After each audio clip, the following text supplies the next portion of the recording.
Central Kerala, which primarily consists of districts like Kottayam, Pathanamthitta, Idukki and parts of Ernakulam and Thrissur, is a stronghold of the Christian population.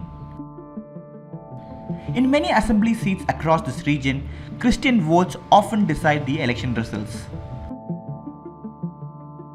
That's exactly why the BJP is stepping up its election campaign in this region. The party is hoping to win key seats in this region by fielding Christian heavyweights. The lineup includes George Kurian, Union Minister of State and Minority Affairs at Kanjirapally, Anoop Antony Joseph, who is said to be in the inner circles of Prime Minister Modi at Thiruvalla, Shone George at Pala and his father PC George at Punyar. For the last 7 decades, the result of the rule of these two alliances is most of the youth is migrating from Kerala, especially from Pala. Last time the electoral population of Pala is 1,90,000. Now it's only 1,76,000. More than 14,000, not only 14, it's more than 40,000 migrated from here to abroad. They are not talking about it, and then they are thinking about the issue what is happening here. So we are addressing that issue. The people from our place must live here. They must work here. They must earn from here, and we need a great support from Modi to do that. With these candidates, the BJP-led NDA is hoping to finally open its account in Kerala's Christian heartland. We hope the better candidate will win over here. It's not based on the party. Based on the party, it's the effort that the candidate put forward to the people that's most important to us. ഏറ്റവും കൂടുതൽ ബുദ്ധിമുട്ട് അനുഭവിക്കുന്ന ഈ കുടിവെള്ള പ്രശ്നമാണ്. അത് ഈ 10-20 വർഷമായിട്ട് ഇത് പരിഹരിക്കുന്നേ ഇല്ല.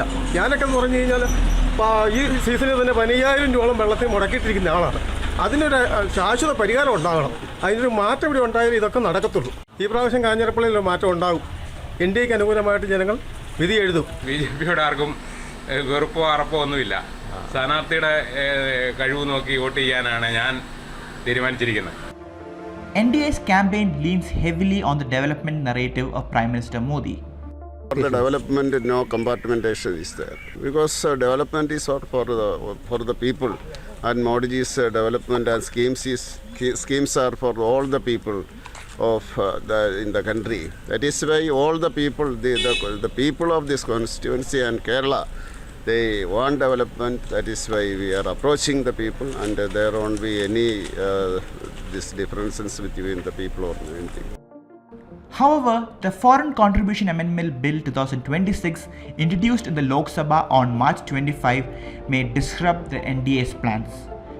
Many church representatives fear tighter regulations on foreign funding could impact their institutions and activities. We don't know why there is a need for these new regulations that they are trying to bring in. Now the provision gives the permission for a new authority to be created, and that authority can take over all the assets of the agencies, of the NGOs. Taking over all the assets means even the assets that had been created years ago with the support of FCRA, foreign contribution. They can even take over the church also, or the mosque also, or the temple also. They can take it over.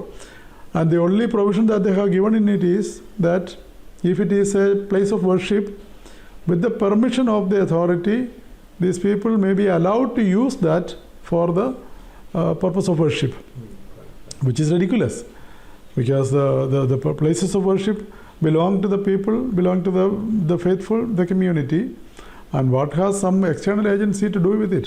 ക്രൈസ്തവ മതസ്ഥാപനങ്ങളെ ഇത് ബാധിക്കുമെന്നുള്ള പ്രചരണം വരുന്നു. ക്രൈസ്തവ മതസ്ഥാപനങ്ങളെല്ലാം നിയമപരമായി പ്രവർത്തിക്കുന്ന സ്ഥാപനങ്ങളാണ്. അതുകൊണ്ട് തന്നെ ഇത്തരം ആകുലതകൾക്ക് ഒരു പ്രസക്തിയില്ല. ഏത് തരത്തിലുള്ള ആകുലതകളുണ്ടെങ്കിലും അത് തുറന്ന ചർച്ചയിലൂടെ പരിഹരിച്ചു മാത്രമേ മുമ്പോട്ട് പോകൂ. അതിന് BJP കൂടെയുണ്ട്. The NDA is also dealing with sensitive concerns such as past attacks on Christians and churches. Party leaders insist those were isolated incidents and are unlikely to sway Christian voters. Every incident we interfered, and we found that almost all these news were fake. especially the last one, the Orissa, and I have that FIR that was fake news, and it is propagated by the opposition.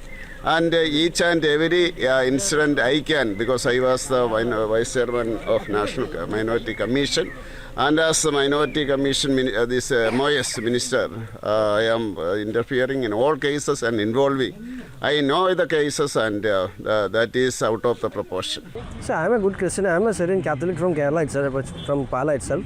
Then why Christian and Hindu division? No, nothing like that in there. Here we are doing only. We are talking about the development of Pala, that's all. As the Kerala Assembly election draws near, churches are not giving any direct call, but the message is clear. Elections and these things, we are not bothered of it, because elections come and go. We are not bothered of that, because especially in Kerala, our people are well educated. They know for whom to vote and on the basis of what to vote. It is not the church who is telling the people to vote for this party or that party. That is not our concern. Between the promise of development and the concern surrounding the recent FCRA amendments, the battle for Central Kerala remains a closely watched contest.